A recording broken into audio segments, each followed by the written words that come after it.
നമസ്കാരം. ഒരു സിനിമയുടെ പോക്കൊക്കെ നമുക്ക് മനസ്സിലാക്കാം, പക്ഷെ ഇങ്ങനൊരു പോക്ക് ഞെട്ടിക്കുന്നതാണ് കേട്ടോ, അത്ഭുതകരമാണ്. ഒരു സിനിമ റിലീസിന് മുമ്പ് ഒരു ഹൈപ്പും ഇല്ലാതെ, അതാണ് എൻ്റെ ഏറ്റവും പ്രധാനമായിട്ട്, ഒരു ഹൈപ്പ് ഇല്ലാതെയാണ് ഈ സിനിമ വരുന്നത്.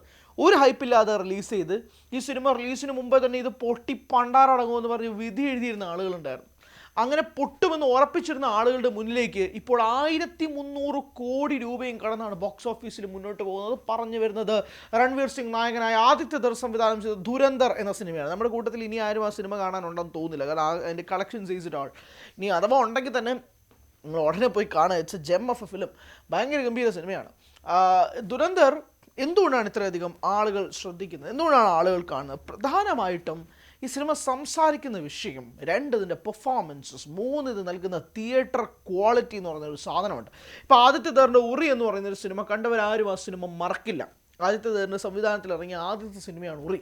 അത് കഴിഞ്ഞ് കുറച്ചധികം വർഷങ്ങൾ എടുത്തിട്ടാണ് അദ്ദേഹം ദുരന്തറുമായിട്ട് വരുന്നത്. ആൻഡ് ദുരന്തർ ആരാധകർക്കൊരു സന്തോഷ വാർത്ത എന്ന് പറയുന്നത് അടുത്ത മാസം മാർച്ച് 19 ദുരന്തർ 2 റിലീസാവാൻ പോവാണ്. അപ്പോൾ ദുരന്തർ കണ്ടവരെല്ലാവരും എൻ്റെ സെക്കൻഡ് പാർട്ടിന് വേണ്ടി കാത്തിരിക്കുകയാണ്. എന്താണ് അതിനകത്ത് എന്നുള്ളതിന് വേണ്ടിയിട്ട് ആത്മാർത്ഥമായിട്ട് വെയിറ്റ് ചെയ്യുന്ന ഒരുപാട് ടീമുണ്ട്. അന്നേ ദിവസം തന്നെ 19 മാർച്ചിന് ടോക്സിക് എന്നൊരു സിനിമയും കൂടെ റിലീസ് ചെയ്യുന്നുണ്ട്.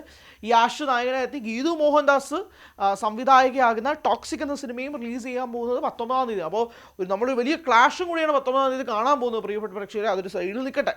പക്ഷേ ദുരന്തർ ഫാൻസ് എന്ന് പറഞ്ഞൊരു വലിയ ഫാൻ ബേസ് ഉണ്ട്. ഇപ്പോഴും ഓർമ്മയുണ്ട്, ദുരന്തർ ഇപ്പോൾ ഇറങ്ങിയിട്ട് ഏകദേശം ഒരു 38 ദിവസങ്ങളാകാൻ പോകുന്നു. ഇപ്പോഴും അതിന് ബോക്സ് ഓഫീസിൽ ബുക്ക് മൈ ഷോയിൽ ട്രെൻഡിങ് ലിസ്റ്റാണ്. അതായത് ഒരു സിനിമ റിലീസ് ചെയ്തിട്ട് ഇപ്പോൾ ഒരു 5 ദിവസം കഴിയുമ്പോൾ തന്നെ ആ ട്രെൻഡിങ് ലിസ്റ്റ് പോകുന്ന ബുക്ക് മൈ ഷോ സിനിമകളിൽ നിന്നാണ് ഇപ്പോൾ 37 ദിവസങ്ങൾ കഴിഞ്ഞിട്ടും ആ ട്രെൻഡിങ് ലിസ്റ്റ് നിൽക്കുന്നത്. It's not a funny fact. അത്രമാത്രം ആളുകൾ ദുരന്തർ എന്ന സിനിമ കാണാൻ വേണ്ടി വെയിറ്റ് ചെയ്യുന്നുണ്ട്. അതിൻ്റെ ബോക്സ് ഓഫീസ് കളക്ഷൻ സീസ് ഇറ്റ്സോ 1300 കോടി രൂപ ഇപ്പോഴും അത് പൊയ്ക്കൊണ്ടിരിക്കുക. RRR എന്ന സിനിമയുടെ ഗ്ലോബൽ കളക്ഷൻസ് ഒക്കെ ബ്രേക്ക് ചെയ്തുകൊണ്ട് ഇപ്പോഴും മുന്നോട്ട് പോയിക്കൊണ്ടിരിക്കുകയാണ് ദുരന്തർ. ഞാൻ പറയുന്നത് ഇതൊരു സൗത്ത് ഇന്ത്യൻ സിനിമ ബോളിവുഡ് എന്ന് പറയുന്നൊരു ഡിസ്റ്റിങ്വിഷിംഗ് നിങ്ങളായിട്ട് കാണുന്നെങ്കിൽ ഐ വുഡ് സേ ബോളിവുഡ് സിനിമയുടെ ഒരു വലിയ കംബാക്ക് തന്നെയാണ് 2025 ഉണ്ടായത്. ഇപ്പോൾ പല സിനിമകളും ബോളിവുഡിൽ നിന്ന് കഴിഞ്ഞ വർഷം ഹൈപ്പിൽ ഇറങ്ങിയെങ്കിൽ പോലും അതൊന്നും നേരത്തെ പോയി വിജയമായില്ല. സയ്യാറ എന്ന് പറയുന്ന ഒരു ഹൈപ്പും ഇറങ്ങാത്ത സിനിമയാണ് ബോളിവുഡിന് ഒരു വലിയ ആശ്വാസം ഉണ്ടാക്കുന്ന ഒരു സിനിമയായിട്ട് മാറിയത്.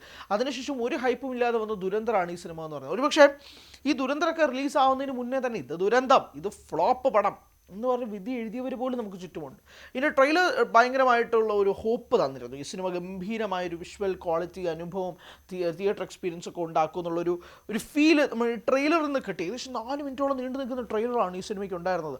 അന്ന് മുതൽ തന്നെ ഈ സിനിമയ്ക്കൊരു ഹൈപ്പ് ഉണ്ടായിരുന്നെങ്കിൽ പോലും പല ആളുകളും ഈ സിനിമ കാണില്ല എന്നൊരു തീരുമാനം ഉറപ്പിച്ചിരുന്നു. എന്താണ് അതിൻ്റെ പിന്നിലൊരു ക്യാമ്പയിൻ തന്നെ സോഷ്യൽ മീഡിയയിലുണ്ടായിരുന്നു. But as soon as this film was released on theaters, December 5 ഈ സിനിമ തിയേറ്ററിൽ എത്തിയതിനു ശേഷം ആ ക്യാമ്പയിൻ നടത്തിയവർ തന്നെ പിന്നെ പോയി തിയേറ്ററിൽ കണ്ടു.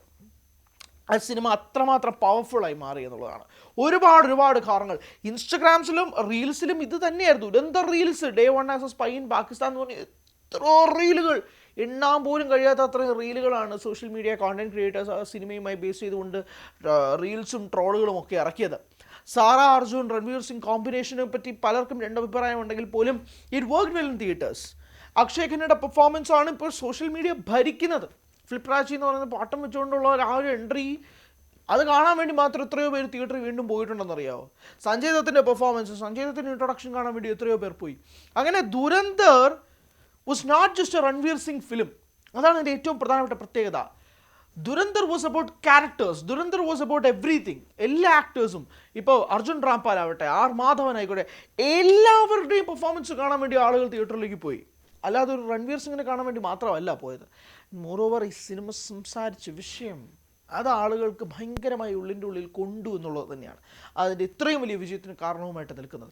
രണ്ടാം ഭാഗവും ഒരു കാര്യം പറയാം, ഗംഭീരമായ ഇനീഷ്യലായിരിക്കും ഉണ്ടാകാൻ പോകുന്നത്. എന്തായിരിക്കും രണ്ടാം ഭാഗത്തിൽ ആദിത്യ ധർ ഒരുക്കി വയ്ക്കുക, എന്താണ് രണ്ടാം ഭാഗത്തിൻ്റെ കോണ്ടന്റ്, ഇതിനെ സംബന്ധിച്ചൊന്നും ഒരു ധാരണ ഇല്ലെങ്കിൽ പോലും രണ്ടാം ഭാഗത്തിൽ ഗംഭീര ഇനീഷ്യൽ ഉണ്ടാകും. അതിൻ്റെ കൂട്ടത്തിൽ ക്ലാഷ് വയ്ക്കാൻ ടോക്സിക്കും കൂടെ വരുമ്പോഴേക്കും എല്ലാവരും തിയേറ്ററിലേക്ക് വരും. ഏത് പടത്തിന് വേണ്ടിയിട്ടാണ് ആളുകൾ വെയിറ്റിംഗ്? യാഷാവട്ടെ 4 വർഷം കഴിഞ്ഞിട്ടാണ് ഒരു സിനിമ തിയേറ്ററിലേക്ക് ഇറക്കുന്നത്.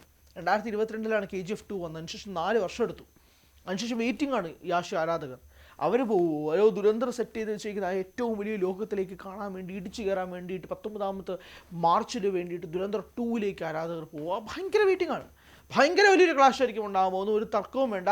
ആ ക്ലാഷിൻ്റെ വിധി എന്താകുമെന്നുള്ളത് കാത്തിരുന്ന് കാണുന്നതിനുപരിയാണ് ബോക്സ് ഓഫീസിൽ ഇങ്ങനെ നമ്പേഴ്സ് കൂടിക്കൊണ്ടിരിക്കുക. ഒരു 1000 ഒക്കെ കഴിഞ്ഞപ്പോഴേക്കും നമ്മളിതൊരു സ്റ്റോപ്പ് ഉണ്ടാകുമെന്നാണ് എഴുതിയാണ്. പക്ഷെ അത് വീണ്ടും 1100 ആയി. 1100 ആയപ്പോൾ ശരി മതി കഴിഞ്ഞ് 1200 ആയി. ഇപ്പോൾ വീണ്ടും 1300 ആയി. So it's rising, it's keeping on rising. ഇതിങ്ങനെ തിയേറ്റേഴ്സിലേക്ക് പൊയ്ക്കൊണ്ടിരിക്കുകയാണ്. ആൻഡ് ബോളിവുഡ് ഫിലിംസിൻ്റെ ഒരു വലിയ പ്രത്യേകത എന്താണെന്ന് വെച്ചാൽ, അവിടുത്തെ ഓഡിയൻസിൻ്റെ വലിയ പ്രത്യേകത എന്ന് വെച്ചാൽ, ഈ സിനിമ OTT വന്നാൽ പോലും അത് തിയേറ്റേഴ്സിൽ അത് അവർ കണ്ടിന്യൂ ചെയ്യും. OTT ഉണ്ടെങ്കിൽ പോലും അവർക്ക് ആ പടം വർക്കായി കഴിഞ്ഞാൽ അവരത് തിയേറ്ററിൽ പോയി കാണും. അതൊരു വലിയ ട്രൂത്ത്. അതൊരു നല്ല കാര്യമാണോ മോശം കാര്യമാണോ എന്നതല്ല, ആ ട്രെൻഡ് ഭയങ്കര രസമാണ്. It's A very interesting trend.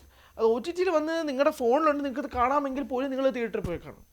ആ ഡിഫറൻസ് ഈ സിനിമയിൽ ഉണ്ടാകാൻ ചാൻസ് ഉണ്ട്. മേ ബി ചിലപ്പോൾ ദുരന്തർ 2 കളിക്കുമ്പോൾ പോലും ദുരന്തറിൻ്റെ ആദ്യ ഭാഗം തിയേറ്ററിലേക്ക് ഉണ്ടാകും. സോ ഇതെല്ലാം തന്നെ ആ സിനിമയെ ഭയങ്കരമായിട്ട് മൈലേജ് ചെയ്യുന്നുണ്ട്, ബൂസ്റ്റ് ചെയ്യുന്നുണ്ട്, കാര്യത്തിൽ തർക്കമില്ല. ഇപ്പോൾ 1300 crores കഴിഞ്ഞ് മുന്നോട്ട് പോകുന്ന ദുരന്തർ RRRൻ്റെ ഗ്ലോബൽ കളക്ഷൻ പൊട്ടിച്ചുടിക്കുകയാണ്. Bollywood films are coming back എന്നത് തന്നെയാണോ 2026 സൂചിപ്പിക്കാനായി ഒരുങ്ങുന്നത്? കൂടുതൽ വാർത്തകൾക്ക് News 18 Keralam YouTube channel subscribe ചെയ്യുക.